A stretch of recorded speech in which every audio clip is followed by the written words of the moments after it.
Congratulations. Well, thank you. It's so weird for me because although I probably finished it 4 weeks ago or something, I've lost time track, but it feels like I literally just pushed the button a few days ago. Although I've had versions out there, you go through this birthing period. Right. Well, there are several delays. I know you got attacked by a crane, I heard. I did get attacked by a crane. And you had to get stitches. What were your biggest challenges during production? Well, the big thing was there's a filmed version of this. There's a film version of this. Mm-hmm. We were literally rained. We had a thing called El Nino. We were rained out 5 times. I mean, it wasn't just once or twice. Mm-hmm. There's footage of this, and it put us into the following year. We had to shut down, just because of the rain. Right. And in fact, one scene, the scene between Jordan and Nick that's in Central Park, I transferred that to Times Square just because of the rain. And now, as it turned out, I think it was a good thing because I was able to set up the man in the cool, beautiful shirts, the Line Decker drawing of the arrow collar shirts man. So, sometimes these negative things become positive. But it was definitely rain. The rain, if there was no rain, I would have been, probably for the first time in my life, incredibly on schedule. It's kind of true. Because we were very prepared and we really knew what we were doing. It was meant to be. Now, there's, in your film, there's an underlying element of 1, romance, and 2, tragedy. Yeah. What is it so much that draws you to those? You know what? I really don't know. I think I keep saying to myself, how do I end up always doing these things? I think, actually, if you look at any creative person, I suppose I'm old enough now to say, yes, I am creative. I admit it. Right? I used to go, no, not me. Yeah. Really, they all end up doing the same thing over and over again in different ways. They might give different flavours or whatever, but Puccini basically does a lot of tragic romances. Shakespeare does change the genres, but Shakespeare's always got some sort of underlying love or anti-love running through it. Even if it's Richard III, it's anti-love. He's in love with Anne in the Tower and things like that. So I definitely am drawn, I guess, to. I guess I'm some sort of romantic. I guess I am. I suppose I have to say yes to that now. There's a line in the film where I believe it was Nick Carraway. He tells Gatsby, "You cannot repeat the past." Yes. Looking back at your career, you've had so many successful films, beautifully successful films. Do you ever feel that level of pressure to, sort of not repeat yourself, as Nick Carraway would have said in the film? Yeah, well, I don't feel the pressure to. I don't want to. I'm always thinking, right, this is it. Yeah. That's the last movie I'm making. I've done that. Yeah. I'm going to,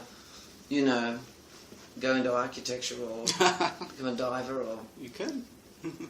Well, less so now. I think I've gone through the catharsis of Gatsby. I think I've probably gone into this period now where I go, actually, I am who I am. It doesn't mean self-revelation will stop, but I sort of am stuck with being this guy who makes those movies. And I always thought, I'm just getting started and maybe I won't do this all my life. And but I've always been this. I've always been this. When I was 6, I was this. I mean, a bit like Gatsby. I had a vision for my life. I was always making stuff. I was doing movies. And I just have done it all my life. And now I recognise that's who I am. And I have children. Yeah. And I look at them and I go, you go on full circle stuff.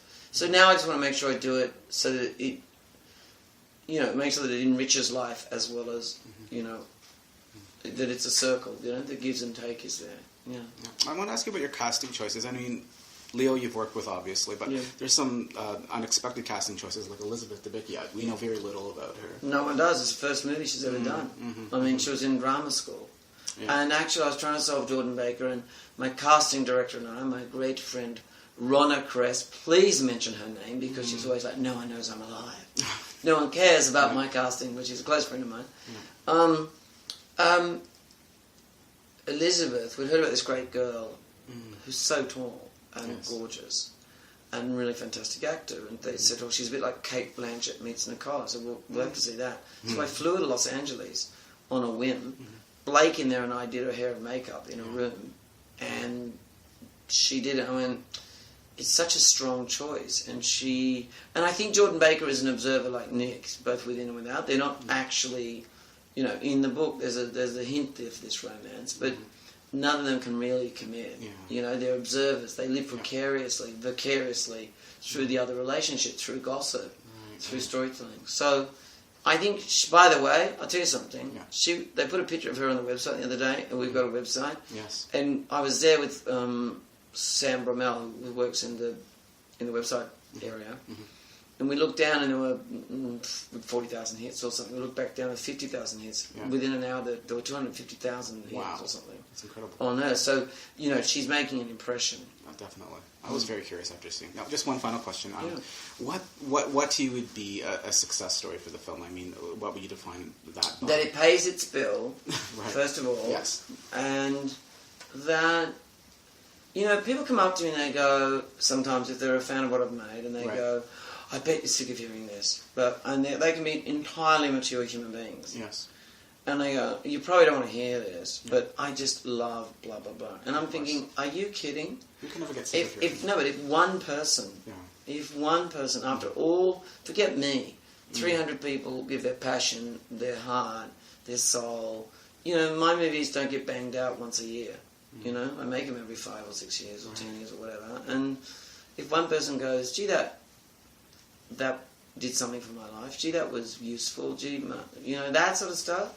That'll be good enough for me, as long as it pays its bill. Oh, definitely. Yeah. I think you're reaching out to a new generation. So many my readers are young readers, and they're just so excited about it. And I think that's Mr. Fitzgerald. I just curated his access to the human condition. Thank you. Hey, it's nice to have you.